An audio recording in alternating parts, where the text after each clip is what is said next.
16, 18, 19, and 20 all have a law enforcement budget of approximately $2.6 million. So that's where I believe, based on the statistics, based on the calls for service, based on the relationship that we need with the residents here, it's going to take probably close to about 1.8. Yes, sir, in the black. What is the proportion of felony versus misdemeanor crime, and how would that expect to be impacted with increased density of Well, I don't have that exact statistic.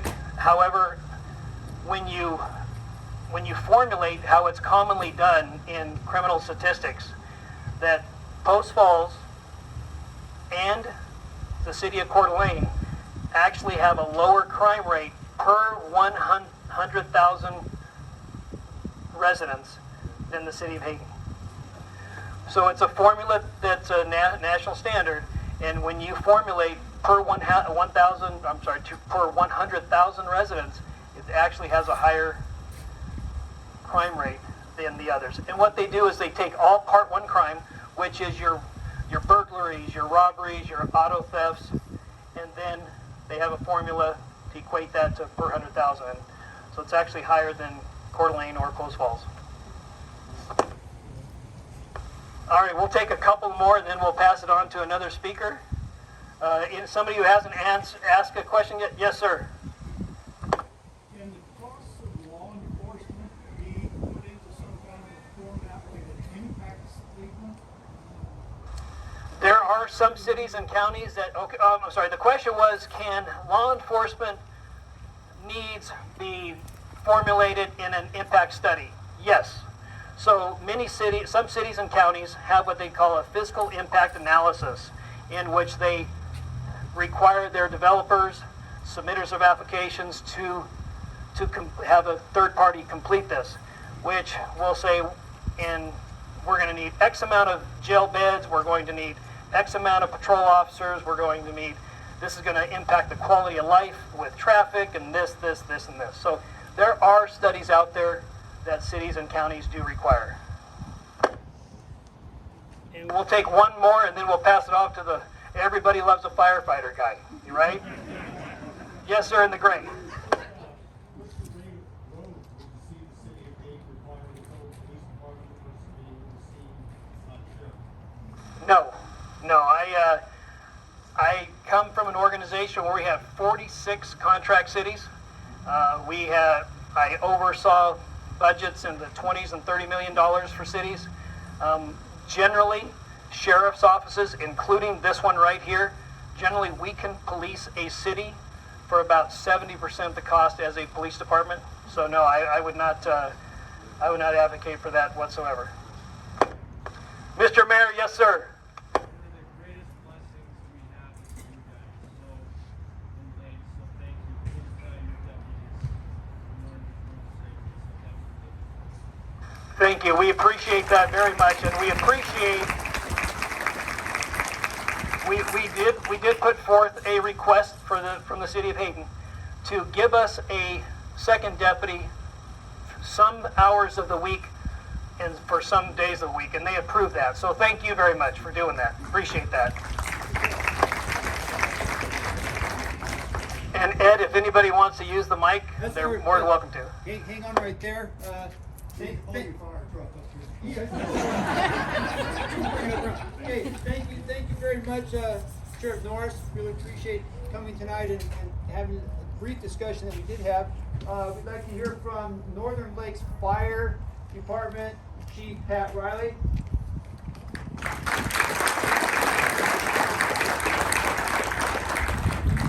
For anybody that knows me, I like to talk on a radio, but can everybody hear me, or would you prefer me to use that? Use the mic. Mr. Sheriff? Ain't nothing for free, Chief. I know you're in that lazy boy watching TV 24 hours a day, while I'm out there providing the umbrella of freedom. You're more than welcome to. Not the white. always wanted to sit in the police car in the front. Can everybody hear me okay? All right, first I'd like to introduce myself formally as Pat Riley. I'm the fire chief for the Northern Lakes Fire Protection District. We proudly serve the cities of Hayden, Rathdrum, all of the unincorporated section of the prairie in between Hayden and Rathdrum. We're 106 square miles of a fire district. I run from the National Forest on the east, all the way to Hauser and Newman Lake, minus Hauser Lake Fire to the west. I run north up to just south of Silverwood, thank goodness, and Prairie is my southern border. I started as a fire chief in this fire department in about 5 years ago. I've probably been serving the citizens of Hayden prior to my consolidation for now 26 years. I started with Hayden Lake Fire in 1995 as a volunteer, and I was hired pretty quickly thereafter, and I never knew that I'd become the fire chief, and it's my greatest honor outside of my family in serving each one of you. I could statistic you guys until tomorrow, and I love talking about my fire department, and I love talking about the people that serve, because we truly do exist only for but one purpose, and that is to serve each and every one of you. It's our greatest blessing, it's our greatest pleasure, and I know you are not here for hearing about that, but I could not give them the accolades that they deserve. I go back to 2000 in my statistics, in my data. In the year 2000 is when the Rathdrum Fire District, the Rathdrum Rural Fire District, and the Northern Lakes Fire District consolidated, becoming one. My forward-thinking bosses at the time, I was just a truck engine lieutenant, picked Northern Lakes Fire as the name. I've not yet found anybody in the country, let alone the world, that will book a trip to Northern Lakes, Idaho. So we have a identity crisis. I say that because there's a lot of folks that when in your worst moment of time and you call for help, it's either fire, it's law, or it's police. You don't care what color the truck is, and you don't care what's on our uniforms. You want the help, and we're here to provide it. And in the absence of us, our mutual aid partners of Kootenai Fire, Coeur d'Alene Fire, up in Timberlake and Athol, they're going to show up. We ran 672 calls for service in the year 2000. I'm not a mathematician, but I'm going to tell you that is a little bit over average of 2 per day. Last year, that's the last full year's worth of data that we have, I ran 5,500 calls for the service. We did that with the exact same amount of people that we were doing in 2000.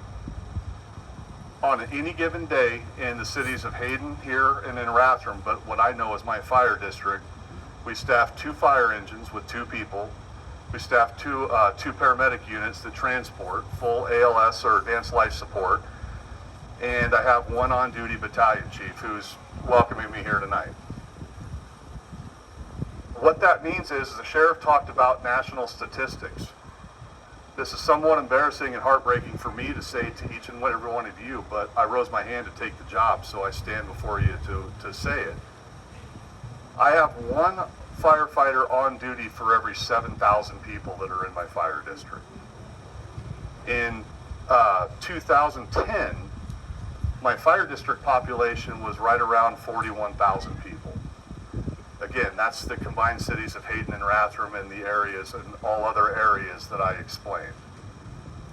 In 2020, my fire district population was right around 63,000 people. So the national average that we're held to that we cannot meet is we should have 1 firefighter on duty for every 1,000 people. It's my personal feeling. I've talked with my board of commissioners about this. I don't want 1 for every 1,000. I think we'll be tripping over each other. I think that's excessive, and quite frankly, I think that's a waste of taxpayer dollars. I'm trying to cut that in half to get 1 for every 3,500 people in the fire district. As a fire district, we've done every single thing that we can do. As most of you probably know, we've had several failed override levy attempts. I listened to what the public had to say. I listened to what the city council members had to say. They told me three things, and from the folks that I've talked to in the public, I heard it, I stand behind it, and I'm committed to doing it. They told me live within our means. They told me to do more with less, and they told me not to raise their taxes. I'm going to tell you, we have lived within our means. In the time since we have had failed levy attempts, I heard what you had to say. I'm a taxpayer too. We are, as of today, we are 100% debt-free with an apparatus fleet, with everything that we need to do our job without having to ask the taxpayers for a single thing, a single penny. As far as doing more with less, I don't think I need to tell you we're doing more with less. Our run volume, if I go back to 2000, it's up 700%. I think that's inflated. I also think that that's a false statistic. But I can tell you from 2010 to 2020, I'm up 400% in run volume or response demand. And what that means to each and every one of you is this. Our average response time to a residence in Hayden for any type of fire, rescue, or medical alarm is between 12 and 13 minutes. My same national standard says that I'm obligated to have a response unit on scene within 4 minutes and 59 seconds or less, 90% of the time or greater. So I'm failing my mission as a fire district, and I'm failing my mission as a fire chief and as a fire district. This is where we need help. I won't pin our response times. I won't paint any type of past failure on past administrations or current administrations. We could have done a better job of planning, but we still would never have gotten to where we need to be. So what I need is the support of the public. I need the support of our voting public to understand, one, who we are. When the Northern Lakes Fire District is asking for help, I'm asking you. I'm asking you to call me. I'm asking you to call our fire district. Run me through the coals. Make me explain what it is that I need. We may not agree, but I'm going to give you the truth, and I'm going to tell you exactly where we are at right now because your lives depend on it. My crews, your crews, are doing every single thing that they can day in and day out. We're running, again, a very small fire district, two firehouses, 2 engines, 2 medics, and 1 battalion. We're running on an average of about 17 to 17, I don't know how we get 0.4, 0.4, 0.3 incidents. So let's round it down to, we're running 17 calls a day out of 2 firehouses. We are legitimately one of the busiest firehouses or fire stations in the state when you compare it to what others are. And I don't get into comparisons. I work for you. I work for this fire district. I don't want what others want. I want what we need and what you deserve. That is my platform. That is what I'm here to talk about. The growth, I'm living in it and working in it just the same as each of you. We can't stop it. I know that there's a solution. This is part of that. People getting together, you can agree, you can disagree, but we can be civil, we can do what we have to do. So I thank each and every one of you for the opportunity to talk to you this evening, and I'll stand for any questions, or you know where my fire station's at. It's right across from Super One. That's where we shop every day. And I thank the mayor and I thank Ed for the opportunity, and I thank the sheriff for his service and all of his deputies. We're doing the level best we can.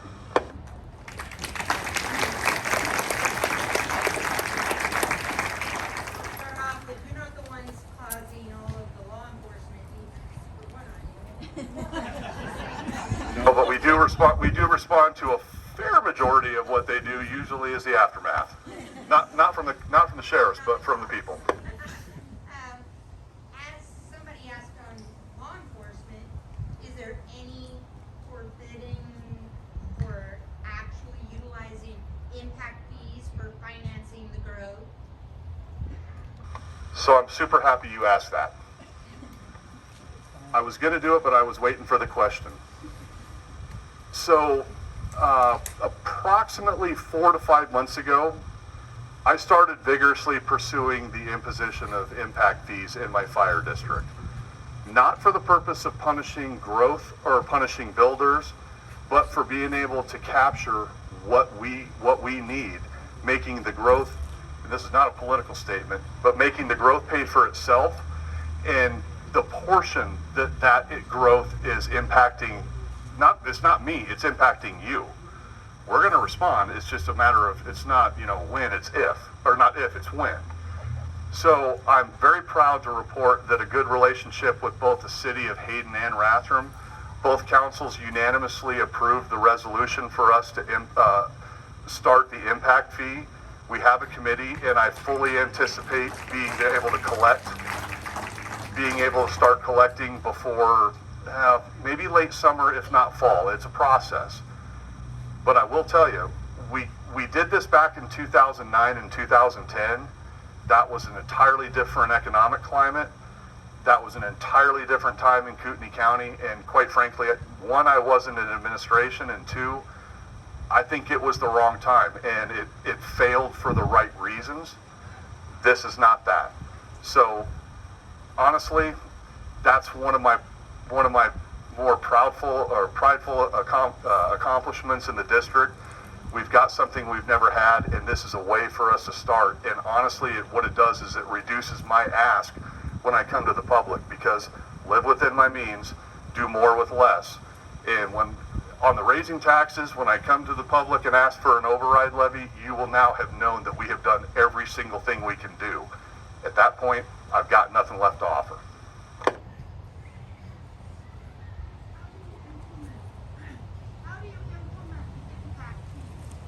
How do you implement the impact fees? Short answer is it's a legislative process. The state legislators have granted the fire districts or special taxing districts the ability to do that. We have to have the cities, because I do not have the ability to create ordinances, and most days that's a good thing. So what happens is I get the cities, we ask the cities to agree, and they do. There's a committee formed of independent members outside of the fire district, so they can't be elected, they can't work for us. A board of 5 that have to then take our capital improvement plan, and Sheriff mentioned the fiscal impact statement. We've done that. They have to review it, they have to approve it, deny it, modify it, and then we take it to the cities, and the cities will do the same process. Hopefully, ultimately approving those as fair. Do you have currently cities that are still holdouts that will not approve an impact fee? And if that is the case, then when you come to the people for levies, is that for everybody, or is that in those areas that won't facilitate an impact fee? I'm going to give this to the sheriff. We have the same similar opinion. So recently, I was at a town hall meeting when our state legislators were present. I turned to each one of them and I said, give these cities and give these counties the tools they need to address the growth. We have been a very fiscal, conservative community for a long time, and our infrastructure has not caught up to the growth.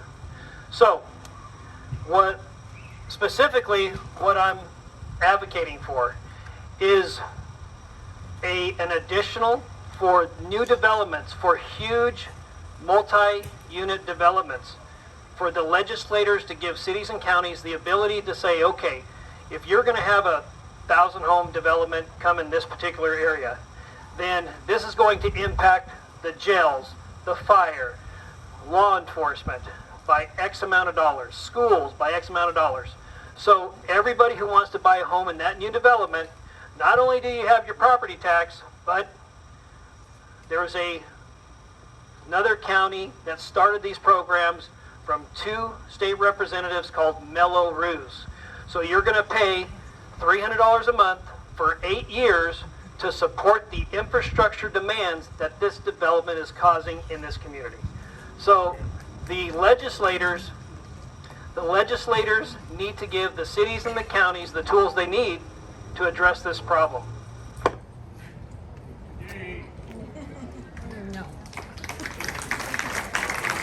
If I may, also, I'm going to tell you another answer to your question is this.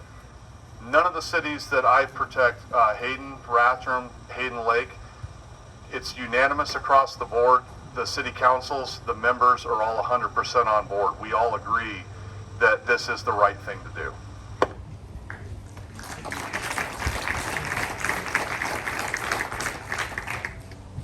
I can go all night unless there's no more questions. Then I start telling jokes and it's a real bad day. Do it. That's a bad idea. Dad jokes.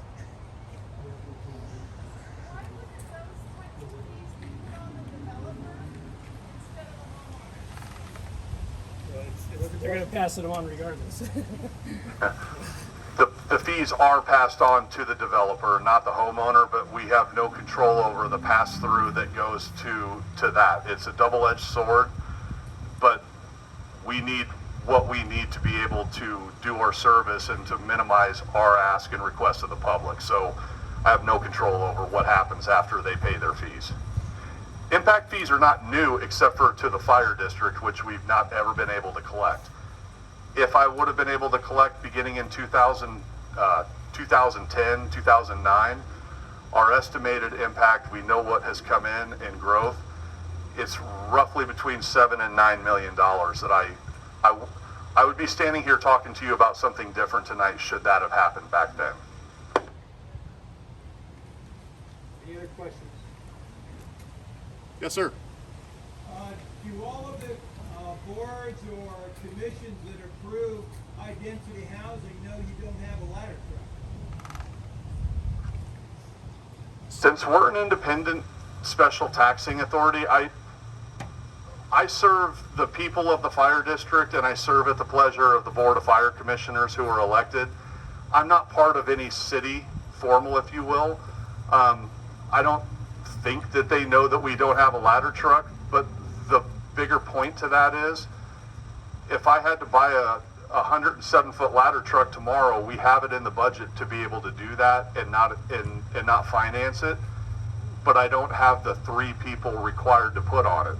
So it's another $1.1 million piece of equipment sitting in the station that we have to check, that I have to have my crews decide which vehicle to take.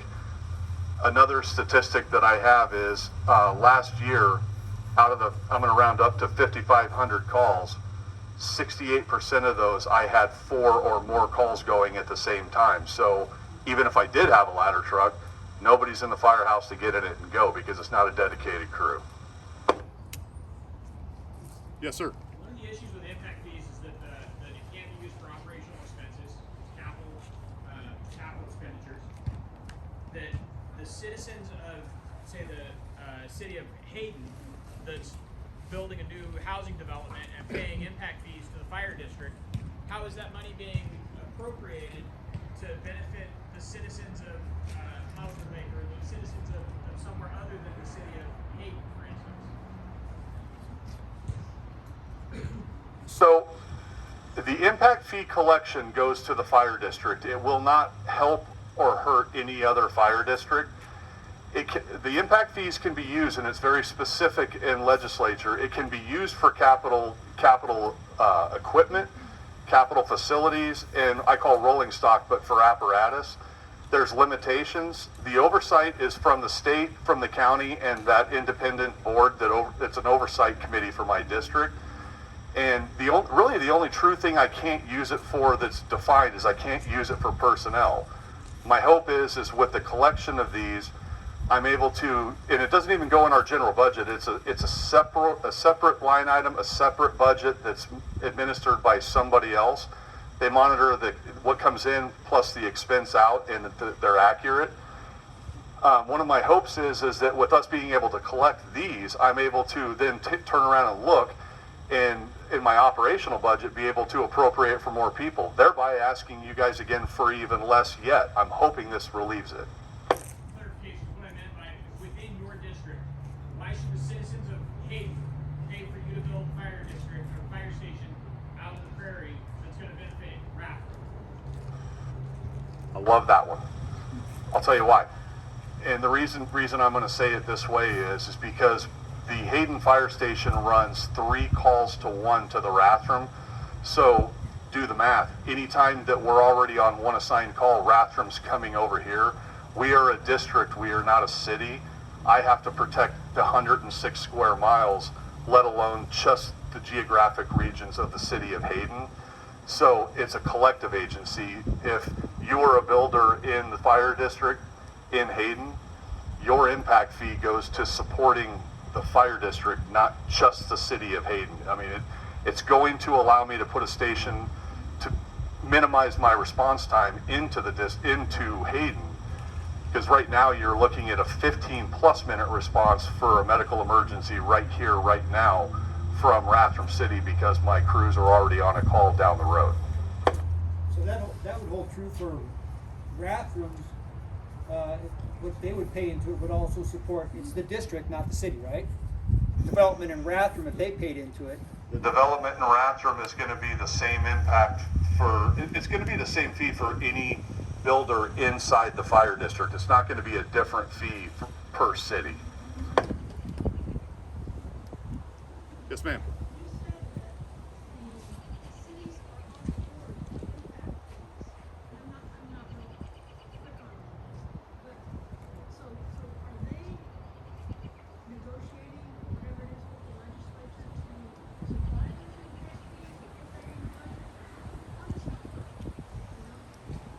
In my second job, I serve on the board of directors for the State Fire Chiefs Association. We're the ones that, along with the Sheriff's Association, the Chiefs of Police, and the Police Officers Associations, we're the ones doing the lobbying. I imagine that the Association of Counties and the Idaho Association of Cities have done the same. We're past the negotiating. The legislature has approved this. It was written into law, and we're able to do this now. I thankfully do not have to deal with the state legislature anymore when it comes to collecting these fees. Now it's between the local control.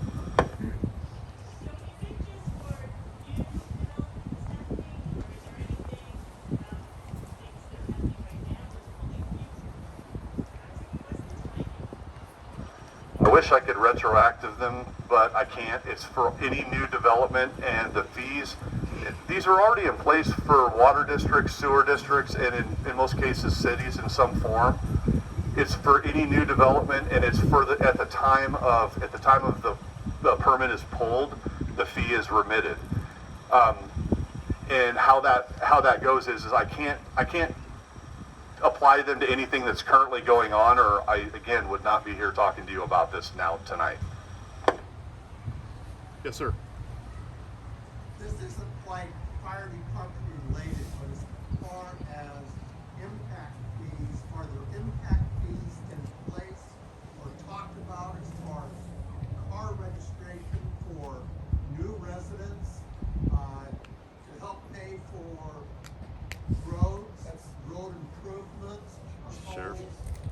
Yeah, so we did petition the legislature, and they did give us the ability, because I handle driver's licenses, so driver's licenses is going up $10 to help the $400,000 that I'm in arrears every year by providing the brick and mortar and the personnel for that. So in that particular regard, yes, driver's license, I'll be running at a neutral instead of a negative. How about car registration fees? I- People coming in from out of state, bringing in. That's probably not, I don't think that's really related to the fire. Yeah, Yeah, I know, right. I'm sorry. Yeah, I don't think they can answer that really. Okay. Yeah, thank you.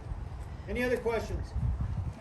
With all the new developments coming in, do you have in your budget to build other fire departments?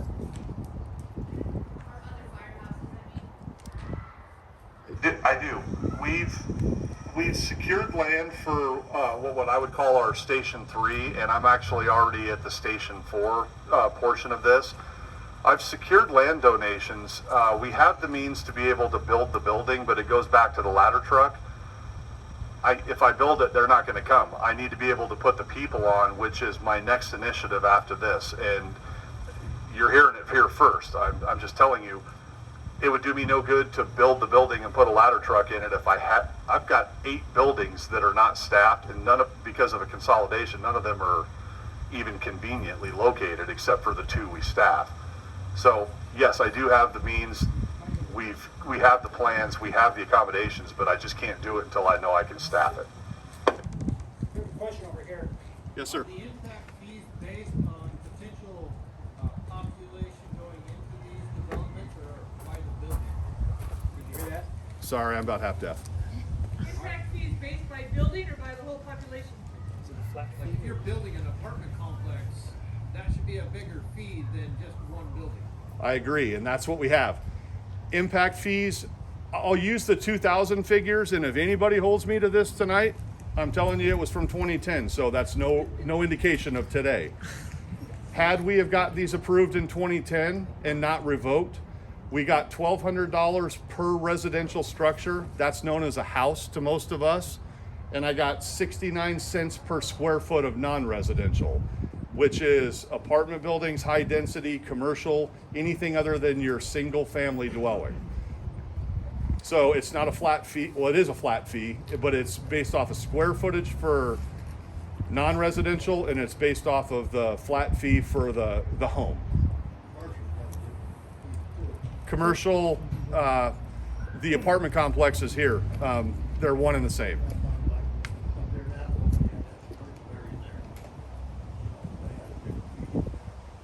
Yeah. So Ed, you want to go on to the next speaker now? Sure. Thank you very much. Thank you, folks.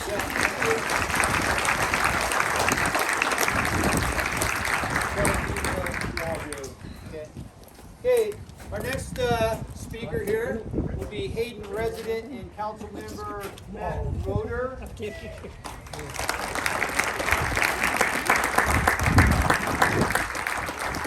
Hi, can you hear me?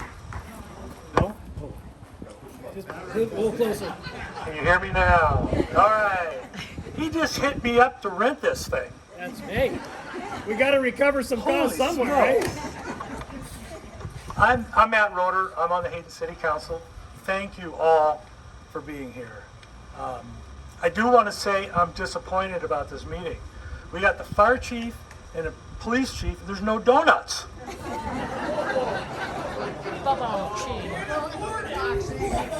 Anybody who likes a councilman, raise your hand. Somebody? Anybody? See, I can't get anybody. Anybody who likes deputy sheriffs, raise your hand. There we go. See, look at that.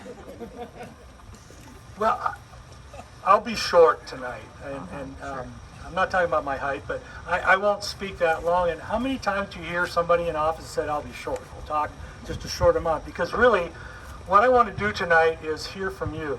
I want to hear the voices of our citizens. To me, that is critical for good government. So when I'm done with my very short discussion or talk, I'd like to hear from you. I got to make a full disclosure about myself. I work for, there we go. I work for a special interest group. I got to tell you that. And it's the citizens of Hayden. You're the people that hired me to do a job, and that's who I represent. I don't own any real estate. I don't sell real estate. I don't build. I have a house in Hayden. Of course, I've had a house in Hayden for over 40 years, so I've been here a little while.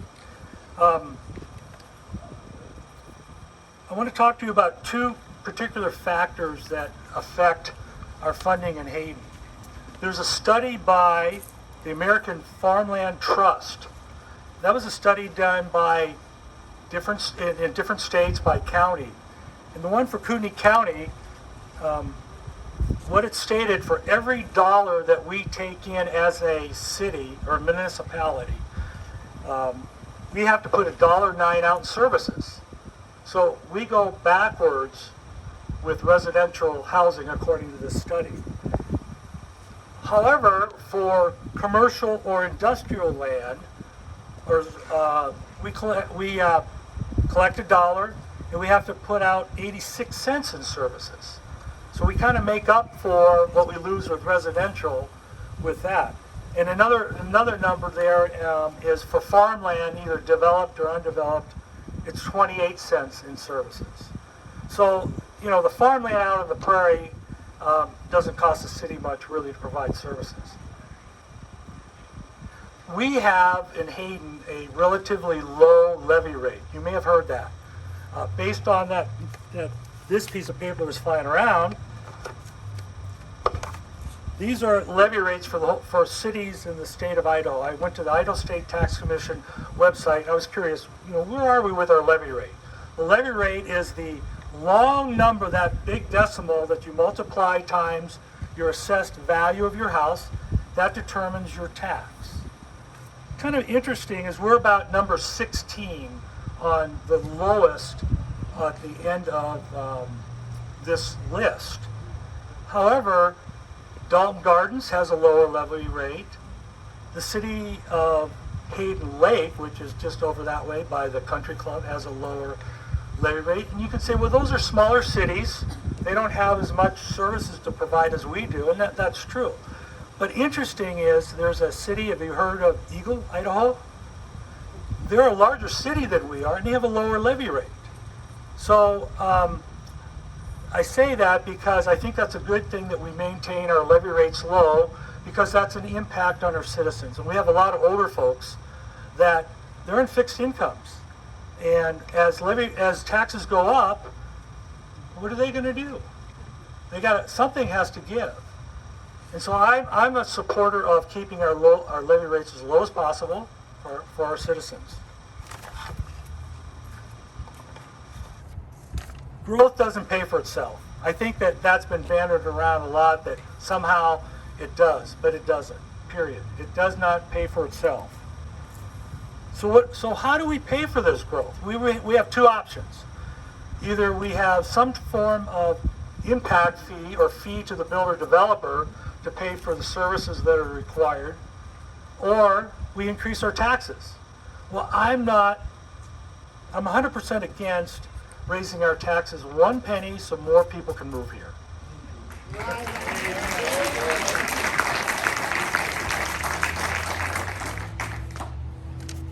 I have two goals on the city council right now, and I hear from many, many people about their concerns of our growth and the effects of growth.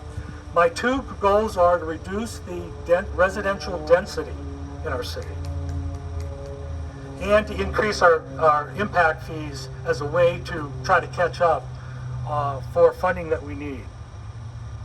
And I want to applaud the Idaho legislature for what they did, allowing the fire districts to impose a impact fee, because that really puts the burden of growth on the new people and not on the existing people.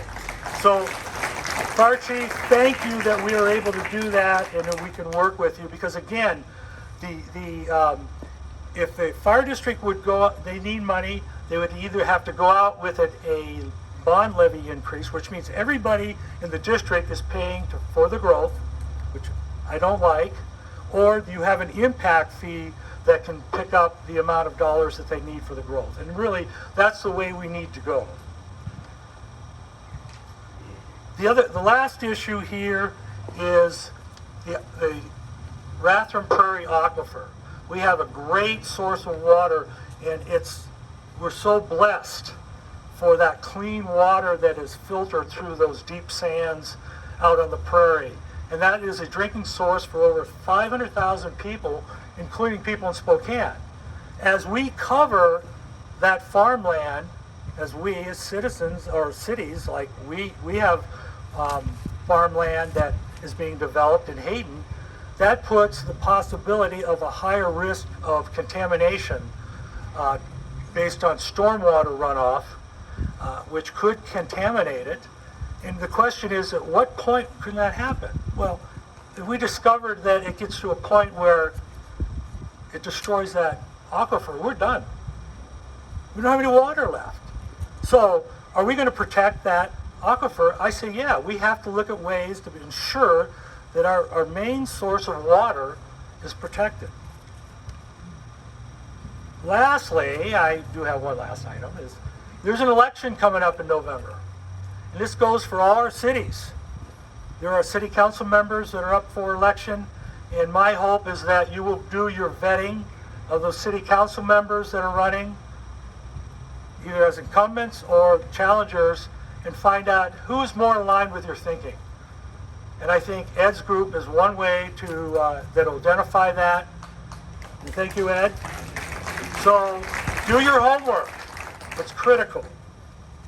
So the main reason I'm here, I want to hear from you folks. So I'll either take questions or, more importantly, if you can tell me how you feel. I want to hear from you. I mean, originally this was going to be a town hall meeting, which the purpose of that is to hear the voices of the people.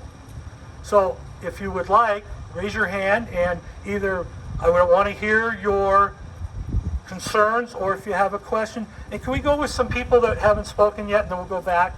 Yes, sir, with the hat. I'm gonna raise a few questions. You all can touch on impact fees that accommodate growth. I am a comprehensive planner. I know all about this damn stuff of comprehensive plan. Been, okay. It is a fact. In 2020, Hayden is 17,000. How many people are 30 to 40 years old? Raise your hand. How about 83? 20 to 30, 20 to 40. Raise your hand.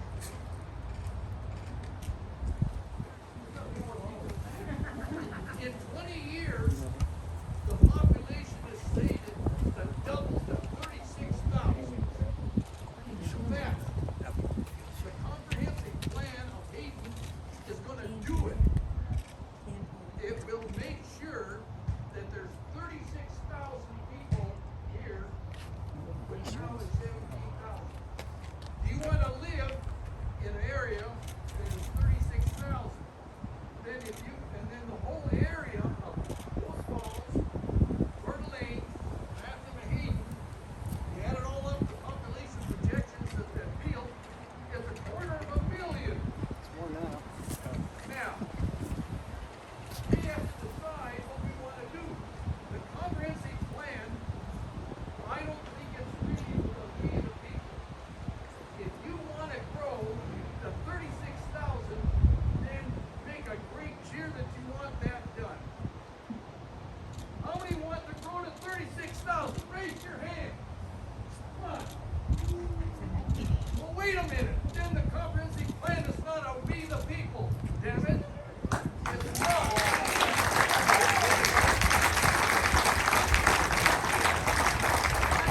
I'm saying maybe, 'cause I don't wanna get an accusation. Maybe it's a city planning document, a city council document, or a consultant document, and it's not a citizen document. Maybe. Amen. Maybe.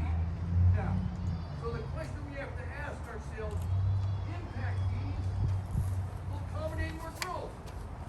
What is the we the people say? We don't wanna get that big. And we say with a loud no. You can do that. You can do that. You can do that by the comprehensive plan of Hayden. But you gotta say it loud and clear and put it in writing. Okay. And if you don't do it, then you're gonna get 36,000 people, guaranteed. Okay. So I'm saying, my concern is, I've lived here as a citizen and as a comprehensive planner. We got to decide how big and what do we want to become. We the people have to decide. Not the city council, not the mayor, not the city planning staff. We the people have to decide. That means we gotta get our butts off the ground and get involved and say what we wanna say in a loud voice. Thank you, sir. Who's next? Yes, sir, over here. What are you gonna do to prevent the growth from getting out of control? The question is, what am I going to do to prevent the growth from getting out of control? I got that right? Yes. I'm one vote. I will do everything I can as one vote to do that. How is that gonna stop? The question, he has a follow-up question. How is that going to prevent anybody from moving up here? By annexing all this property for development, you're allowing it. Talk about annexation of facilitate. Right, and we had an issue in our last city council meeting where we were gonna annex property. I was the only no vote. Good. And I was not allowed to explain my answer.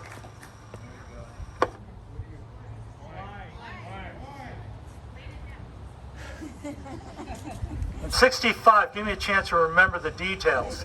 I'll say it. Okay, here we go. It was a 5-acre parcel that was that bordered, or it was on Atlas Road, near the elementary school. And there was an island of county property, or property in the county, and then it was surrounded by